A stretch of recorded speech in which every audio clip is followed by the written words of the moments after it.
नमस्कार मित्रांनो. S class education bye सुहानीमध्ये तुम्हा सगळ्यांचं मनापासून स्वागत आहे. बोर्डाची परीक्षा जवळ येते. सध्या आपल्याकडे 4.5 महिन्यांचा कालावधी शिल्लक आहे.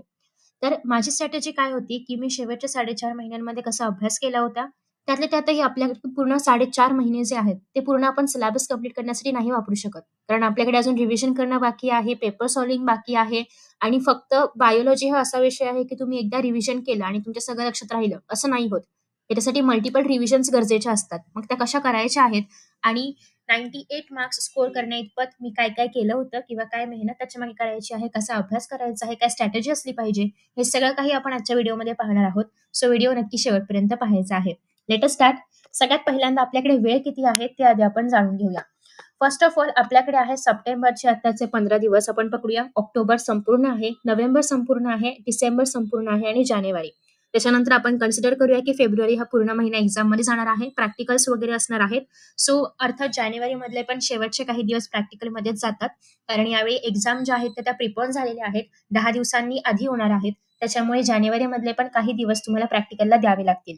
सो आपण कन्सिडर करतोय की आपल्याकडे सध्या हे जे 4 महिने 4.5 महिने मी जो कालावधी लिहिलाय, तर तो एकूण कालावधी आहे. पण आपल्याला आपल्या अभ्यासासाठी जो कालावधी मिळणार आहे, तर तो फक्त हाच आहे. हा जो जानेवारी महिना आहे त्याच्यामध्ये आपण पेपर सॉल्व्हिंग करणार आहोत. त्याच्यामध्ये प्रॅक्टिकल होणार आहे आणि त्याच्यामध्ये आपल्याला आपली लास्ट रिव्हिजन पण करायची आहे. सो ॲक्चुअल सिलेबस कंप्लीशन तुम्हाला फक्त नोव्हेंबरपर्यंत करता येईल. फर्स्ट रिव्हिजन आणि ज्याला आपण ब्रशिंग अप करणं म्हणतो, जे नोट्स वगैरे आहेत ते पुन्हा एकदा रिवाईज करणं आहे, हे सगळं तुम्हाला डिसेंबरमध्ये करायचं आहे सगळ्या विषयांसाठी. सो सप्टेंबर, ऑक्टोबर, नोव्हेंबर साधारणतः 2.5 मंथ्स एवढेच तुमच्याकडे आहेत. फिजिक्स, केमिस्ट्री, बायोलॉजी आणि जर मॅथ्स असेल तर मॅथ्स पण या 4ही विषयांबद्दलच आपण बोलणार आहोत. जे काही ऑप्शनल आहे त्याचा अभ्यास तुम्ही डिसेंबरमध्ये पॅरलली करायचा आहे, जानेवारीमध्ये आणि डिसेंबरमध्ये. ठीक आहे. मग मराठी असेल, इंग्लिश असेल, संस्कृत आहे, जिओग्राफी आहे, इकॉनॉमिक्स आहे, जे पण काही आहे. हे 4 विषय सोडून आयटी वगैरे जे पण काही विषय असतील त्यांचा अभ्यास तुम्ही आता नाही केला तरी पण चालणार आहे. डिसेंबरच्या एंडला आणि जानेवारीमध्ये तुम्हाला तो अभ्यास करायचा आहे. सध्या सप्टेंबर, ऑक्टोबर, नोव्हेंबर या 2.5 महिन्यांमध्ये तुम्हाला फक्त फिजिक्स, केमिस्ट्री, बायोलॉजी असेल तर बायोलॉजी, अर्थात तुम्ही बायोलॉजीचा व्हिडिओ बघताय आणि मॅथ्स असेल तर तुम्हाला याच्यामध्ये मॅथ्सला पण घ्यायचं आहे. ठीक आहे. डिसेंबरमध्ये तुमच्या ॲटलीस्ट 2 रिव्हिजन झाल्याच पाहिजेत आणि जानेवारीमध्ये आपण पेपर सॉल्व्हिंग करणार आहोत आणि लास्ट रिव्हिजन. ठीक आहे. सो बायोलॉजीसाठी एक्सपेक्टेड आहे की तुम्ही जेवढ्या जास्त वेळा रिवाईज कराल तेवढंच तुम्हाला ते लक्षात राहणार आहे. तेवढेच डायग्राम्स तुम्ही इम्प्रूव्ह करू शकता आणि तेवढे जास्त मार्क्स तुम्ही स्कोर करू शकता. सो आपला जो फोकस असणार आहे मेन तो फक्त या 2.5 मंथ्स जे आहेत तेवढ्यावरतीच असणार आहे. डिसेंबरमध्ये आपण रिव्हिजन करणार आहोत. कशी करायची ते सगळं मी याच व्हिडिओमध्ये सांगणार आहे. ठीक आहे. सो फर्स्ट ऑफ ऑल टिप्समध्ये पहिली गोष्ट तर ही आहे की टाईम खूप कमी आहे. प्लीज या गैरसमजामध्ये राहू नका की टाईम खूप आहे. अजिबात नाहीये. जो सिलेबस आपल्याकडे आहे फक्त बायोलॉजी हा विषय नाहीये. आपल्याकडे फिजिक्स पण आहे, केमिस्ट्री पण आहे, मॅथ्स असेल तर मॅथ्स पण आहे आणि बायोलॉजी पण आहे. हे अतिशय साधे, सोपे आणि पटकन होतील असे कुठलेही विषय नाहीयेत. घाबरवण्याचा मुद्दा नाहीये, पण तुम्ही जर हे प्रेशर घेतलत, तुम्ही थोडंसं घाबरलात तरच तुम्हाला हा सिलेबस वेळेत पूर्ण करता येईल. ठीक आहे. टाईम नक्कीच कमी आहे. अभ्यास जास्त आहे, पण तुम्ही करू शकता. तुम्ही जर प्रॉपरली स्ट्रॅटेजी फॉलो केली तर तुम्ही आरामात या 2.5 महिन्यांमध्ये सगळ्या विषयांचा सिलेबस मॅक्सिमम सिलेबस कंप्लीट करू शकता. ठीक आहे. सो पहिला मुद्दा हाच असला पाहिजे की सिलेबस कंप्लीशन. आता सिलेबस कंप्लीट करताना रँडमली कुठलाही टॉपिक उचलायचा नाहीये. त्यासाठी तुम्हाला प्रायोरिटी सेट करायची आहे. प्रायोरिटी कशी द्यायची आहे तर तुम्हाला वेटेज माहिती पाहिजे. म्हणजेच काय की कोणता चॅप्टर किती मार्कांसाठी आहे. जो जास्त मार्क्सवाला चॅप्टर असेल त्याला तुम्हाला सगळ्यात आधी वेळ द्यायचा आहे. ठीक आहे. सगळ्यात आधी वेळ यासाठी द्यायचा आहे की आता तुम्ही तो जर जास्त मार्क्सवाला चॅप्टर केलात तर तुम्हाला त्याला रिवाईज करायला पण पुढे वेळ मिळेल. त्याच्यामुळे ट्राय करा की तुम्ही तो चॅप्टर कराल. कारण हायेस्ट वेटेजवाल्या चॅप्टरमधून प्रत्येक प्रश्नामध्ये क्वेश्चन नंबर 1, क्वेश्चन नंबर 2, 3, 4 प्रत्येकामध्ये तुम्हाला प्रश्न पाहायला मिळतात. सो त्यासाठी तुम्हाला हायेस्ट वेटेजवाले चॅप्टर्स आधी करायचे आहेत आणि मीडियम वेटेजवाले चॅप्टर्स करायचे आहेत. लो लेव्हलचे जे चॅप्टर्स आहेत ते तुम्ही नंतर केले म्हणजे साधारणतः तुम्ही नोव्हेंबरमध्ये केले तरी पण चालतील. पण सुरुवात तुम्हाला हायली वेटेज चॅप्टरपासून करायचं आहे. आता हे कसं कळणार की कोणत्या चॅप्टरला हाय वेटेज आहे? त्यासाठी माझ्याकडे एक चार्ट आहे. तर याच्यामध्ये मी सगळे जे वेटेज आहे ते लिहिलेलं आहे. हाय वेटेज, लो वेटेज, सगळं वेटेज. ठीक आहे. सो फर्स्ट ऑफ ऑल आपला जो चॅप्टर आहे 11 मार्कांचा तर तो आहे या ठिकाणी कंट्रोल अँड कोऑर्डिनेशन. सगळ्यात हायली वेटेज चॅप्टर आहे. चॅप्टर बऱ्याच जण हा जो चॅप्टर आहे बरेच जण सोडून जातात, बट प्लीज सोडून जाऊ नका. हा चॅप्टर तुम्ही नीट देताय, तुम्ही सीईटी देताय, सगळ्यासाठी महत्वाचा आहे. ठीक आहे. सो हा चॅप्टर तुम्हाला करायचाच आहे. आणि तुम्ही जर पीवायक्यूज, मोस्ट इम्पॉर्टंट पीवायक्यूज बद्दल मी पुढे पण बोलणार आहेच, पण तुम्ही जर पीवायक्यूज पाहिले तर त्याच्यामध्ये तुम्हाला मॅक्सिमम क्वेश्चन या चॅप्टर मधले पाहायला मिळतील. कारण 11 मार्क्सचा आहे, म्हणजे प्रत्येक प्रश्नामध्ये तुम्हाला याचे क्वेश्चन्स पाहायला मिळणार आहेतच. ठीक आहे. क्वेश्चन नंबर 1 असू दे, 2 असू दे, 3 असू दे, 4 असू दे, डायग्राम बेस असू दे, किंवा डिफरन्शिएट करायचं आहे, एमसीक्यूज लिहायचे आहेत, अजून डायग्राम्स वरती क्वेश्चन्स विचारले जातात त्या प्रकारचं असू दे, डायग्राम ड्रॉ करणं वगैरे सगळे क्वेश्चन्स ह्याच्यामधून तयार होतात. त्याच्यामुळे हा चॅप्टर खूप महत्वाचा आहे. तुम्हाला सुरुवातीलाच हा चॅप्टर करायचा आहे, कारण या चॅप्टरला थोडा जास्त वेळ लागतो. अगेन वेटेज जास्त आहे म्हटल्यानंतर कॉन्टेंट पण जास्त असणार.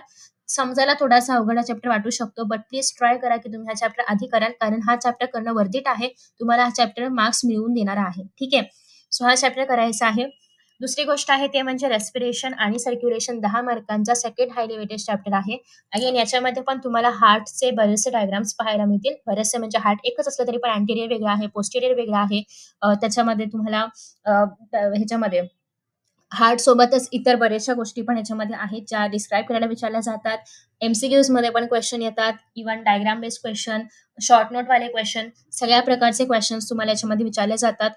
टिश्यूज असेल किंवा आर्टरीज, वेन्स याच्यामधला डिफरन्स असेल, अशा प्रकारचे क्वेश्चन्स तुम्हाला याच्यामधून विचारले जातात. सो क्वेश्चनची लेवल इझी असते किंवा मॉडरेट असते. हाय लेवलचे क्वेश्चन्स नाही विचारले जात. इझी आणि मॉडरेट लेवलचे क्वेश्चन्स विचारले जातात.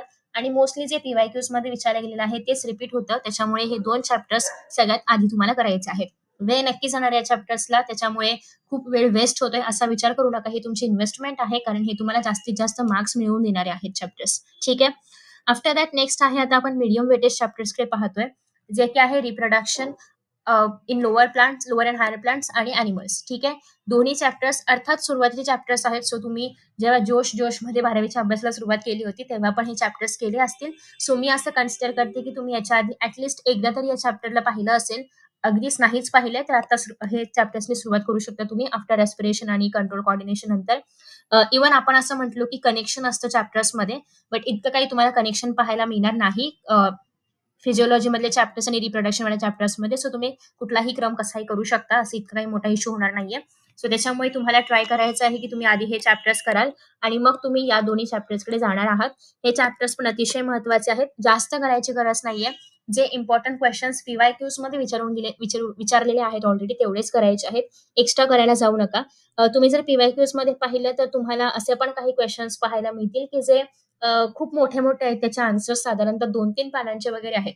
एवढे मोठे क्वेश्चन्स करायची गरज नाहीये. सध्याचे आपले पेपर्स हे ऍक्टिव्हिटी बेस असतात. सो खूप मोठे आन्सर्स लिहायला विचारले जात नाहीत. इव्हन माझ्याकडे एक आयडिया आहे की तुम्हाला असे काही व्हिडिओज हवे आहेत का की ज्याच्यामध्ये मी प्रत्येक चॅप्टरचे इम्पॉर्टंट क्वेश्चन्स तुम्हाला सांगावे, जे की पीवायक्यूज मधून येऊन गेलेले आहेत. So if you want that video तर मला खाली कमेंट बॉक्समध्ये सांगा. मी तसा एक व्हिडिओ किंवा काही पार्ट्समध्ये बनवण्याचा प्रयत्न करेन. ठीक आहे. आफ्टर दॅट नेक्स्ट चॅप्टर आहे ते तुम्हाला ट्राय करायचं आहे की तुम्ही प्लांट्स वरती याल. अतिशय सोपे चॅप्टर्स आहेत. म्हणजे तुम्ही जर कंपॅरिझन केलं हे 8 मार्काचे, हे 10-11 मार्काचे, तर या मानाने हे चॅप्टर्स खूप इझी आहेत. पटकन होतात. काही याच्यामध्ये डिफिकल्ट नाहीये. फक्त रट्टा मारायचा आहे. फक्त थिअरी आहे. अर्थात बायो म्हणजे रट्टा येतोच, पण तरी याच्यामध्ये खूप डीप डिटेलमध्ये कॉन्सेप्ट नाहीयेत. वरचेवर कॉन्सेप्ट आहेत. पटकन हा चॅप्टर होतो आणि मोस्टली तुम्हाला फॅक्ट्सच आहेत जे पाठ करायचे आहेत. आता माहितीये सोडियम प्लांटच्या या पार्टच्या ग्रोथसाठी खूप युजफुल आहे, तर ते त्या पार्टचं ग्रोथच करणार आहे. सो इट्स लाईक की ते ठरलंय. तुम्हाला त्याच्यामध्ये काही चेंजेस नाही करायचे आहेत, काही समजून नाही घ्यायचंय. जसं आहे तसा रट्टा मारायचा आहे आणि तेच पेपरला येतं. ठीक आहे. सो त्याच्यामुळे 6 आणि 7 इज व्हेरी इझी. तुमची जर अशी एक रट्टा मारण्याची मेमरी चांगली असेल तर हे तुमच्यासाठी चॅप्टर्स आहेत आणि हे तुम्ही केलेच पाहिजेत. सो इथपर्यंत जर आपण पाहिलं तर साधारणतः जर तुम्ही हे चॅप्टर डीप मध्ये केले, अगेन मी सांगते की हे चॅप्टर तुम्हाला डिटेलमध्ये करायचे आहेत. अजिबात वरचेवर करू नका, कारण आपण कमीत कमी चॅप्टर्स करणार आहोत आणि मॅक्सिमम मार्क्स आपल्याला स्कोर करायचे आहेत. कमी वेळ, कमी चॅप्टर्स आणि मॅक्सिमम मार्क्स. ओके, ही आपली असणार आहे टॅगलाईन. सो 10 मार्क्स, 11 मार्क्स, 7 आणि 7 14 मार्क्स, 8 आणि 8 16 मार्क्स. सो साधारणतः आपल्याकडे या ठिकाणी 1 2 3 4 5 51 मार्क्स पर्यंत आपण स्कोर करू शकतो जर आपण फक्त 6 चॅप्टर्स केले तरी पण. आणि यातही अजून आपण ना जीन्स व्हेरिएशन याच्यामध्ये कुठेही नाही गेलो आहोत. मोस्टली लोकांना इव्होल्युशन बद्दल खूप थिअरी आहे. सो रट्टा मारायचा असतो, त्याच्यामुळे त्या चॅप्टरची भीती वाटते. बट आपण ते चॅप्टर्स न करता पण ऍटलिस्ट तुम्ही 70 पैकी 51 मार्क्स स्कोर करताय. So it's pretty good.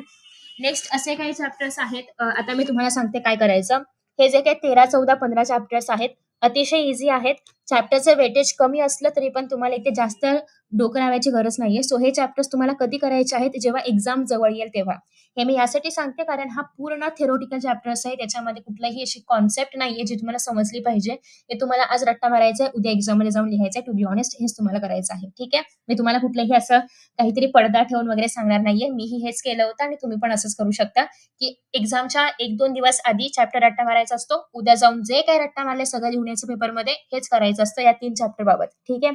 So हे तुम्ही कधी करणार आहात जेव्हा एक्झामच्या आधी आपल्याला सुट्टी असते काही दिवसांची तेव्हा करू शकता किंवा साधारणतः तुम्ही हे नोव्हेंबर महिन्यामध्ये वगैरे करू शकता. ठीक आहे. पण कोणी सोडायचे नाहीयेत हे चॅप्टर्स.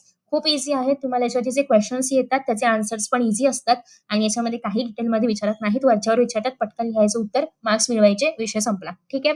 सो हे जे 12 मार्क्स आहेत 4-12 आरामात तुम्ही स्कोर करू शकता. सो या ठिकाणी झालेले आहेत 63 मार्क्स. ठीक आहे. आता नेक्स्ट चॅप्टर आहे 10th chapter. 10th chapter me again तुम्हाला सांगेन याचं वेटेज कमी असलं तरी पण चॅप्टर खूप इंटरेस्टिंग आहे. हा यासाठी की तुम्हाला मोस्टली ना याच्यामध्ये एखादं डिसीज दिलं जातं. फॉर एक्झाम्पल डेंग्यू असेल किंवा इतर कुठलं पण XYZ डिसीज आहे. त्याचं तुम्हाला सिम्पटम्स विचारणार, तुम्हाला प्रिकॉशन्स विचारणार, एवढंच विचारणार. सिम्पटम्समध्ये सगळ्यांचं तुम्ही हेडॅक, नॉसिया, पेनिंग वगैरे असं काही सिम्पटम्स लिहिलं तरी पण चालतं कारण ऑलमोस्ट सगळ्यांमध्ये हे सिम्पटम्स कॉमन असतात. किंवा तुम्हाला जास्तीत जास्त एड्स बद्दल क्वेश्चन्स विचारले जाऊ शकतात. सो बेसिकली ठरलेले क्वेश्चन्स आहेत, तेच सिम्पटम्स, तेच डिझीज, काही याच्यामध्ये डिफिकल्ट नसतं. त्याच्यामुळे हा चॅप्टर इझी आहे. सो एक तर तुम्ही ह्युमन हेल्थ आणि डिसीजेसवाला चॅप्टर घेऊ शकता किंवा तुमच्याकडे ऑप्शन आहे की तुम्ही ट्राय करू शकता इनहेरिटन्स अँड व्हेरिएशन. ठीक आहे. बाकीच्या 3, 4, 5 हा जो तिघांचं बंडल आहे याच्यामधला थर्ड चॅप्टर इझी आहे. सो इधर तुम्ही इनहेरिटन्स अँड व्हेरिएशन करा किंवा तुम्ही ह्युमन हेल्थ अँड डिसीजेस सोबत इतर कुठलाही एखादं कॉम्बिनेशनवाला चॅप्टर घेऊ शकता. बट जे तुम्हाला इझी आहे ते तुम्ही या ठिकाणी घ्या आणि तुम्हाला या ठिकाणी 70 पर्यंत जायचंय. आता 70 पैकी 70 मिळणार का? तर नाही, 68 पर्यंत वगैरे मिळू शकतात. याचं कारण असं आहे की व्हॉट इफ की तुम्हाला याच्यामधलेच एखादे MCQs आले आणि तुम्हाला ते नाही अटेम्प्ट करता आले तर तुमचे 2 ते 3 मार्क जाऊ शकतात. सो आपण कन्सिडर करूया की ऍटलीस्ट आपल्याला 65च्या वरती रिटर्नमध्ये मार्क्स मिळतात. बाकी ते जे काही प्रॅक्टिकल वगैरे असेल ते कसं जुगाड लावायचं ते तुम्ही चेकआउट करू शकता. ते काही मी तुम्हाला सांगू नाही शकत. बट लेखी आपल्या हातामध्ये आहे. आपण स्वतः लिहितो तेवढे मार्क्स आपल्याला मिळतात. सो ऍटलीस्ट 70 पैकी 65 कसे मिळवायचे हे तुम्हाला इथून कळलंय. ठीक आहे. आता उरलेले चॅप्टर्सचं काय करायचं? उरलेले जे चॅप्टर्स आहेत बायोटेक असेल, एन्हान्समेंट ऑफ फूड प्रोडक्शन आहे किंवा ओरिजिन इव्हॅल्युएशन हे तुम्हाला फक्त रीड करायचे आहेत. कधी आता नाही केले तरी पण चालतील. नोव्हेंबरमध्ये जेव्हा तुम्ही हे चॅप्टर्स करणार आहात याच्या आधी तुम्हाला हे उरलेले चॅप्टर्स फक्त रीड करायचे आहेत. जास्त डिटेलमध्ये जाऊ नका. वरचेवर फक्त PYQs चेकआउट करा. यासाठी की तुम्हाला जर MCQ आला याच्यामधलं तर सॉल्व्ह करता आलं पाहिजे. बाकी हे चॅप्टर अतिशय महत्वाचे आहेत जे मी नाही सांगितले आता 4, 5, 11, 12 हे चॅप्टर तुम्हाला CET मध्ये, नीट मध्ये खूप महत्वाचे आहेत. पण तुम्ही MCQच्या दृष्टीने केलं तरी चालेल. तुम्ही थेरोटिकल नाही केलं या चॅप्टरचं तरी पण चालणार आहे. ठीक आहे. कारण थिअरीसाठी आपण बरेचसे इतर चॅप्टर्स पाहतोय. हे तुम्ही स्किप केले तरी पण चालतील. किंवा तुम्हाला जर असं वाटते की माझ्याच्याने रेस्पिरेशन होणार नाही, माझ्याच्याने कंट्रोल कोऑर्डिनेशन होणार नाही, त्याच्याऐवजी मी हे 4 करायला तयार आहे तर इट्स अप टू यू. कारण अल्टिमेटली फोकस इज मार्क्स मिळवणे आणि त्याच्या आधारे तुम्हाला बाकीचे सगळे एक्झाम्स पण द्यायचे आहेत. सो त्या दृष्टीने जे महत्वाचं आहे ते तुम्ही चेकआउट करू शकता. व्हॉट आय डिड मी हे केलं होतं. अगेन हे चॅप्टर्स माझे जे होते ते मी लास्टच्या काही मंथमध्ये ब्रशअप केले होते आणि प्रॉपरली केले होते. पण तुम्हाला जर ते शक्य नसेल तर तुम्ही ट्राय करू शकता की ह्याचे फक्त PYQs तुम्ही करा आणि बाकीचे चॅप्टर्स आपण घेतलेले आहेत ते नीट करा. ठीक आहे. सो प्रायोरिटी मी सांगितलेली आहे कोणते चॅप्टर्स कोणत्या मंथमध्ये करायचे. सुरुवातीला सप्टेंबरच्या 15 दिवसांमध्ये हे 2 चॅप्टर्स तुम्हाला कव्हर करायचे आहेत. ऑक्टोबरमध्ये हे 2 आणि त्यासोबतच तुम्ही ट्राय करू शकता की इनहेरिटन्स कराल, प्लांट ग्रोथ रिलेशन हे तुम्ही ऑक्टोबरमध्ये करणार आहात. नोव्हेंबरमध्ये जे उरलेलं आहे इनहेरिटन्स, ह्युमन हेल्थ आणि हे 3 चॅप्टर. सो असं करून तुम्हाला पूर्ण सिलेबस आणि बाकीचे जे काही अजून हे तुम्हाला रीड करायचं आहे तर ते ऑक्टोबर डिसेंबरमध्ये जसा वेळ मिळेल त्याप्रमाणे करू शकता. ठीक आहे. चॅप्टर्स मोठे आहेत बरं का, जे आपण सोडलेत ते पण मोठे आहेत, पटकन होणार नाहीत. पण ऍटलीस्ट तुम्ही PYQs वरती फोकस करू शकता जे की जास्त नाहीयेत. ओके. सो आय होप की तुम्हाला एक बेसिक स्ट्रॅटेजी कळली असेल की काय केलं पाहिजे आणि कोणत्या मंथमध्ये कसं केलं पाहिजे. नेक्स्ट आता आपण पाहणार आहोत पुढे प्रायोरिटी वाईज तुम्हाला कळलं आहे. नेक्स्ट आहे पॅटर्न, की तुम्हाला काय पॅटर्न फॉलो करायचे, तुमचं मेन फोकस काय आहे, तुमचं प्रायोरिटी काय आहे. एक तर HSC प्रायोरिटी आहे की नीट प्रायोरिटी आहे की JEE प्रायोरिटी आहे. सॉरी JEE कुठला लिहिते, CET प्रायोरिटी आहे. ठीक आहे. की तुमचं या ठिकाणी मेन प्रायोरिटी काय आहे. HSC प्रायोरिटी असेल, स्ट्रेट फॉरवर्ड थिअरीज तुम्हाला करायची आहे. MCQज वरती जास्त लक्ष अजिबात देऊ नका, कारण आपला पेपर बोर्डाचा प्रचंड थेरोटिकल येतो. MCQजला महत्व आहेच, नाही असं नाही, पण मेजॉरिटी ऑफ दी जे महत्व आहे तर ते थिअरीलाच आहे. ठीक आहे, आणि bio is all about theory. Next आहे, तुम्ही जर नीटसाठी प्रिपेअर करताय तर आता मी जे चॅप्टर सांगितले ते महाराष्ट्र बोर्डमधून न करता स्ट्रिक्टली NCERT मधून करायचे आहेत. दोघांमध्येही या चॅप्टरची थिअरी सेम आहे. जो काही 19-20चा फरक असेल तो कव्हर अप होतो, त्याचा काही इश्यू नाहीये. तुम्ही हवं तर तुम्हाला जर कव्हर अप करायचंच आहे आणि अगदीच 68/70 म्हणजे 70-70 स्कोर जर करायचा असेल तुम्हाला, तर मग तुम्ही पुन्हा एकदा ते NCERT मधून परफेक्ट करायचे चॅप्टर आणि जस्ट फॉर द रेफरन्स तुम्ही महाराष्ट्र बोर्ड चेकआउट करू शकता. जर तुमचा नीट मेन फोकस असेल तर थिअरी पण तुम्ही NCERT मधून केली तरी पण चालणार आहे. दोघांची थिअरी जी आहे तर ते ऑलमोस्ट सेम आहे, जे मी तुम्हाला प्रायोरिटी वाईज चॅप्टर सांगितलेले आहेत त्यांची. ठीक आहे, फूड प्रोडक्शनचे वगैरे चॅप्टर्स आहेत ज्याच्यामध्ये महाराष्ट्र बोर्डमध्ये थोडी जास्त थिअरी आहे NCERT पेक्षा, पण तो चॅप्टर काही मी तुम्हाला जास्त प्रायोरिटीमध्ये नाही सांगितलाय. बट इफ यू वॉन्ट तुम्ही महाराष्ट्र बोर्डच्या NCERT दोघांची थिअरी रीड करू शकता. बट अगेन डिस्क्लायमर हाच असेल की थिअरी महाराष्ट्र बोर्डमध्ये जास्त आहे, NCERT मध्ये कमी आहे. फूड प्रोडक्शन वगैरे सारख्या चॅप्टरची बाकी सगळं सेम आहे. जर तुम्ही CET साठी फोकस करताय तर NCERTची वगैरे अजिबात गरज नाहीये. महाराष्ट्र बोर्ड सफिशियंट आहे. थिअरोटिकल भाग तुम्हाला थोडाफार करायचा आहे. फोकस शक्यतो तुमचा MCQ सॉल्व्हिंग वरती ठेवा आणि MCQs टार्गेटचे यूज करून तुम्ही सॉल्व्ह करू शकता, टार्गेट पब्लिकेशनचे. आणि MCQs करता करता एखादं MCQ आलं ते तुम्ही सॉल्व्ह केलं, त्याच्याशी रिलेटेड जी काही थिअरी आहे ती पण रीड करा. असं करत करत तुम्हाला दोघांचा अभ्यास करता येईल, बोर्डचा पण आणि CETचा पण. ठीक आहे, सो प्रायोरिटी डिसाईड करा, कारण जर तुम्ही नीटच देणार असाल, CET देणार असाल तर बोर्डामध्ये तुम्हाला 100 पैकी 100 बायोलॉजीमध्ये मिळून तितका काही फरक पडणार नाहीये, कारण तुमचं ऍडमिशन अल्टिमेटली नीटमधून किंवा CET मधूनच होणार आहे. सो प्रायोरिटी डिसाईड करा की तुम्हाला नक्की कशामधून कुठे ऍडमिशन घ्यायचंय. ठीक आहे, कारण बाकी सगळ्या या दोन्ही एक्झाम्सला बायोलॉजीमध्ये फक्त 50%च्या वर ऍटलिस्ट मार्क्स मिळणं तेवढंच एक्सपेक्टेड आहे. बाकी तुम्ही 100 पैकी 100 मिळवा, कुठेही काही उपयोग होणार नाहीये. पण जर तुमचं ते फोकस नाहीये, तुम्हाला फोकस HSC बोर्डवरतीच करायचं आहे किंवा बोर्ड एक्झाम वरतीच करायचं आहे, तर मात्र तुम्हाला 100 पैकी 100 मार्क्स बायोलॉजीमध्ये मिळू शकतात, जर तुम्ही नीट सगळं फॉलो केलं तर. ठीक आहे, सो पहिल्यांदा तर फोकस डिसाईड करा तुम्हाला नेमकं करायचं काय आहे, आणि त्यानुसार तुम्ही तुमचे जे काही गोल्स आहेत ते ठरवू शकता.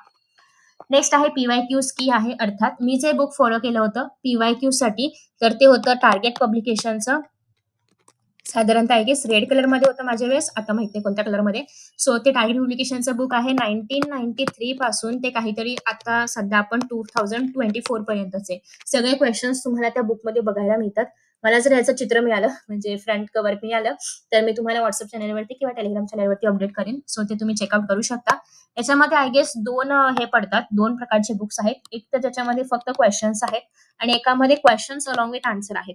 सो माझ्याकडे वेळ कमी होता, त्याच्यामुळे मी क्वेश्चन्स विथ आन्सर्स वाला बुक परचेस केलं होतं. ऍक्च्युली हे प्रमोशन नाही करत आहे मी टार्गेटचा, बट मी ते जेन्युइनली यूज केलं होतं. सो मी तुम्हाला सांगते याच्यामध्ये काय आहे की फक्त आलेले जे क्वेश्चन्स आहेत, 1993 पासून 2024 पर्यंत जे काही क्वेश्चन्स आले असतील ते क्वेश्चन त्याचा आन्सर अशा पद्धतीने असतं, जेणेकरून तुम्हाला इझिली तुम्ही ते सॉल्व्ह करू शकता. अर्थात त्याची प्राइस जास्त आहे याच्यापेक्षा. सो फक्त क्वेश्चन्स मध्ये फक्त क्वेश्चन असतात, आन्सर तुम्ही शोधायचे पुस्तकामधून. याची प्राइस खूप कमी असते, साधारणतः 200 आय गेस याची काहीतरी त्याच्या आसपास प्राइस असते, आणि याची आय गेस 400 to 500 काहीतरी प्राइस असते. सो तुम्ही तुमच्या याच्यानुसार सोयीनुसार तुम्ही तुमचं बुक जे आहे ते बाय करू शकता, आणि त्याच्यामधून तुम्हाला त्याचा अभ्यास करायचा आहे. PYQs खूप महत्वाचे आहेत. तुम्ही जर पाहिलं असेल तर बोर्डामध्ये नवीन प्रश्न क्वचित येतात, पण PYQs खूपदा रिपीट होतात. आणि 1993 पासून जर तुम्ही PYQs करत असाल तर म्हणजे तुम्ही सगळेच PYQs करताय, आणि याच्या पलीकडे आता काहीच म्हणजे काही प्रश्न बनवणार शक्य नाही, याच्या पलीकडे जास्त प्रश्न बनवणं. त्याच्यामुळे तुम्ही सगळ्या प्रश्नांचा अभ्यास करताय. सो इट्स इम्पॉर्टंट की तुम्ही हे जे PYQचं बुक आहे ते ट्राय करू शकता. कुठे तुम्हाला काही PDF वगैरे अवेलेबल झाला तर ते चेकआउट करा, कसंही काही पण जुगाड करा, पण हे बुक तुम्ही प्रेफर करू शकता. ठीक आहे, आफ्टर दॅट नेक्स्ट आहे रिव्हिजन करणं. सो मी ऑलरेडी सांगितल्याप्रमाणे बायोला जेवढी जास्त तुम्ही रिव्हिजनसाठी वेळ द्याल तेवढं तुमचं बायो स्ट्रॉंग असणार आहे, स्ट्रॉंग राहणार आहे. So November is the last for syllabus completion. December is all about revision. डिसेंबरमध्ये 1 to 2 टाइम्स तुमची रिव्हिजन झाली पाहिजे, मिनिमम. मॅक्सिमम 10 करा, मला काय, पण ऍटलीस्ट 1 to 2 टाइम्स रिव्हिजन झालीच पाहिजे. रिव्हिजन कशी असली पाहिजे, जेव्हा तुम्ही आता चॅप्टरचा अभ्यास करताय ट्राय कराल की तुम्ही माइंड मॅप्स किंवा नोट्सचा यूज कराल, नोट्स बनवाल. आणि जर तुम्ही डिरेक्टली फक्त PYQचा अभ्यास करताय, कारण असे चॅप्टर्स पण आहेत की फक्त PYQs केले तरी पण चालते, कारण सगळा ऑलमोस्ट तो चॅप्टर त्या PYQs मध्ये कव्हर होतोय. फॉर एक्झाम्पल रिप्रोडक्शन, दोन्ही चॅप्टर्स हे फक्त PYQs केले तर चॅप्टर बघायची पण गरज नाही, कारण सगळे तर सगळे क्वेश्चन्स त्या चॅप्टरमधले आहेतच. ठीक आहे. सो असे पण हे आहेत चॅप्टर्स की ज्याच्यामध्ये तुमचे सगळे क्वेश्चन्स कव्हर अप होतील. सो तुम्ही शॉर्ट नोट्स हवा तर काढू शकता, ज्याच्यामध्ये फक्त की पॉइंट्स असतील. अगदी रंगीबिरंगी, कलरफुल असे नोट्स काढायला घेऊ नका. आता वेळ नाही आपल्याकडे तेवढा. सो त्याच्यामुळे शॉर्ट नोट्स ट्राय करा. माइंड मॅप्स ट्राय करा. हे यासाठी की तुम्हाला लक्षात राहिलं पाहिजे म्हणून. आणि रिव्हिजन करताना तुम्ही त्याचा रेफरन्स घेऊ शकता. सो डिसेंबरमध्ये फर्स्ट 1 and 2 1 or 2 रिव्हिजन झालं पाहिजे. जानेवारीमध्ये लास्ट रिव्हिजन असेल. याच्यानंतर तुम्ही बायोला वेळ नाही देऊ शकणार. जो काय द्यायचा आहे तो एक्झामच्या 1-2 दिवस आधीच. ठीक आहे. सो जानेवारीमध्ये आपल्याला स्ट्रिक्टली पेपर सॉल्व्ह करायचे आहेत. तुम्हाला वाटेल की काय मी सारखं पेपर करते. सो रिझन हे आहे की पेपर सॉल्व्हिंग जे तुम्ही करणार आहात त्याच्या आधारेच तुम्हाला लिहायची प्रॅक्टिस होणार आहे. सो तुम्ही पेपर सॉल्व्हिंगसाठी हे जे ओसवाल पब्लिकेशनचं बुक आहे ते रेफर करू शकता. कारण याच्यामध्ये सगळे पीवायक्यूज अवेलेबल आहेत. सगळे म्हणजे साधारणतः मागचे काही पीवायक्यूज आणि सोबतच सॅम्पल पेपर्स अवेलेबल आहेत. जे की तुम्हाला विथ आन्सर अवेलेबल आहेत. सो जेणेकरून तुम्हाला आन्सर कसं लिहायचं, काय एक्सपेक्टेड आहे, किती मार्क्ससाठी केवढं आन्सर एक्सपेक्टेड आहे, या सगळ्याची आयडिया मिळेल. आणि हे जे क्वेश्चन पेपर्स आहेत हे नवीन पॅटर्ननुसार सेट केले. सो त्याच्यामध्ये तुम्हाला activity based question, diagram based question सगळे क्वेश्चन ह्याच्यामध्ये मिळणार आहेत. इव्हन याच्यामध्ये सगळे विषय पण आहेत. Physics, chemistry, maths, biology, even English पण. सो तुम्हाला इतर कुठलाही बुक घ्यायची गरज नाही पडणार जर तुम्हाला क्वेश्चन सॉल्व्ह करायचे असतील तर. सो नक्की हे चेकआउट करा. याच्या लिंक्स तुम्हाला खाली डिस्क्रिप्शन बॉक्समध्ये पाहायला मिळतील. सो ऍक्च्युली आपण ना मोस्टली एमसीक्यूच्या प्रॅक्टिसमध्येच असं बिझी असतो की आपल्याला नीट द्यायचं आहे, आपल्याला सीटी वगैरे द्यायचं आहे किंवा इतर पण बऱ्याचशा एक्झाम द्यायच्या असतील तर त्याच्यामध्ये एमसीक्यूजला प्रायोरिटी दिली जाते. आणि युजली असं होतं की सगळ्या मुलांच्या बाबतीत मी हे पाहिले की जे नीट आणि सीटीची तयारी करतात त्यांना पहिल्यापासून एमसीक्यूची सवय असल्यामुळे त्यांना थिअरी लिहिता येत नाही. अक्षर एकतर बिघडलेलं असतं. दुसरी गोष्ट थिअरी लिहायची सवय नसल्यामुळे शब्द आठवत नाहीत, कसे वर्ड्स जॉईन करायचे, कुठे कसं लिहायचं याचा बऱ्याचदा विसर पडलेला असतो. त्याच्यामुळे एक्झाममध्ये वेळ जातो. आणि हे आपल्याला रिस्क नाही घ्यायची आहे की आपल्याकडे ऑलरेडी एक्झाममध्ये लिमिटेड टाइम आहे. त्या 3 तासामध्येच तुम्हाला जे काही करायचं आहे ते करायचं आहे. सो त्याच्यामुळे ट्राय करा की तुम्ही एक्झाम्स जे आहेत तर ते त्याची ऑलरेडी तयारी करून ठेवाल. जानेवारीपासून एक्झाम पेपर सॉल्व्ह करायला घ्या. उत्तरं मोठी लिहिण्याची आणि रेलेव्हंट लिहिण्याची सवय ठेवा. फक्त मोठी नाही लिहायची आहेत, रेलेव्हंट उत्तरं लिहायची आहेत. उत्तर लिहिल्यानंतर मेन शब्दाच्या खाली अंडरलाईन करा. कारण बाहेरचा पेपर थेरॉटिकल असल्यामुळे, खूप मोठी उत्तरं असल्यामुळे एक्झामिनर प्रत्येक उत्तर वाचून नाही पाहत. त्यांना काय एक्सपेक्टेड आहे की तुम्ही आन्सरमध्ये ते त्यांना हवे ते पॉइंट्स लिहिलेत का? त्यांना हवे ते म्हणजे क्वेश्चनमध्ये जे विचारले त्याचे पॉइंट्स लिहिलेत का? तुम्ही जर त्यांना ऑलरेडी अंडरलाईन करून रेडीमेड ताट दिलं तर त्यांना इझी पडेल ना की हा शब्द लिहिलाय. याला लगेच तुम्हाला जेवढे मार्क्स आहेत तेवढे मिळणार. सो ट्राय करा की तुम्ही एक्झामिनरचं काम हलकं कराल आणि याची प्रॅक्टिस लगेच उद्या एक्झाम आहे आणि केली असं होत नाही. हे तुम्हाला आधीपासून सवय ठेवावी लागते की जे इम्पॉर्टंट वर्ड्स आहेत त्यांना अंडरलाईन कराल किंवा जे डायग्राम्स आहेत ते क्लीन आणि नीट ड्रॉ कराल. डायग्राम्सची प्रॅक्टिस करावी लागते बायोमध्ये. हे सगळं तुम्हाला जानेवारीमध्ये करायचं आहे. ठीक आहे. सो आय होप की तुम्हाला एक जी रफ स्ट्रॅटेजी आहे तर ती मिळाली असेल. जर तुम्हाला एक प्रॉपर टाइम टेबल हवा आहे किंवा सेम फॉर केमिस्ट्री आणि फिजिक्ससाठी हवा आहे व्हिडिओज वगैरे तर सांगू शकता. आय डोंट थिंक की कोणी शेवटपर्यंत हा व्हिडिओ पाहिला असेल. बट जर तुम्ही पाहिलाय तर नक्की कमेंट बॉक्समध्ये तुम्ही याच्याबद्दलही मेन्शन करू शकता. आणि एक गोल तुमचा ठेवा की तुम्हाला किती मार्क्स हवे आहेत एचएससी मध्ये. याच्याने जास्त काही फरक पडणार नाही पण तुम्हाला एक पुश नक्कीच मिळेल की मला एवढे पर्सेंटेज हवेत आणि त्यासाठी मला अभ्यास करायचा आहे. कारण आय नो की बऱ्याच जणांचा अभ्यास करून असं मन उडत वगैरे चाललेलं आहे. सो ते परत बॅक टू नॉर्मल आणायचं असेल आणि बॅक टू सिरियस मोडमध्ये आणायचं असेल तर ऍटलीस्ट एक गोल स्वतःसमोर असणं गरजेचं आहे. सो ते ट्राय करा. आणि आय होप की तुम्हाला हा व्हिडिओ आवडला असेल. Best of luck for exams. एक नक्की लक्षात ठेवा, जर मी करू शकते तर तुम्ही सगळेजण करू शकता आणि तुम्ही सगळेजण तुमच्या गोलला मिळवू शकता. तुमचे जे काही ठरलेले मार्क्स आहेत ते तुम्ही मिळवू शकता. बट त्यासाठी तुम्हाला अर्थात एफर्ट्स द्यावे लागणार आहेत. Thank you so much for watching this video. Best of luck and bye bye.